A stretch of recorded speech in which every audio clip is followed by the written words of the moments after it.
হরে কৃষ্ণ।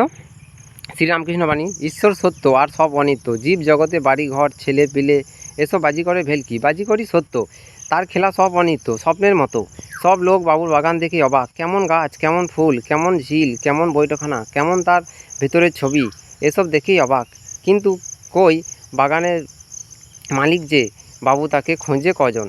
বাবুকে খোঁজে দুই একজনা। ঈশ্বরকে ব্যাকুল হয়ে খুঁজলে তাকে দর্শন হয়, তার সঙ্গে আলাপ হয়, কথা হয়, যেমন আমি তোমাদের সঙ্গে কথা করছি। সত্যি বলছি, দর্শন হয়।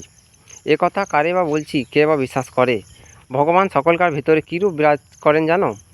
যেমন চিকের ভিতর বড়লোকের মেয়েরা থাকে, তারা সকলকে দেখতে পায়, কিন্তু তাদের কেউ দেখতে পায় না। ভগবান ঠিক সেইরূপ বিরাজ করেন। ব্রহ্ম ও শক্তি অভেদ। ব্রহ্ম যখন নিষ্ক্রিয় অবস্থায় থাকেন তখন তাকে শুদ্ধ ব্রহ্ম বলে, আর যখন সৃষ্টি স্থিতি প্রলয় ইত্যাদি করেন তখন তার শক্তি কাজ বলে। হরে কৃষ্ণ।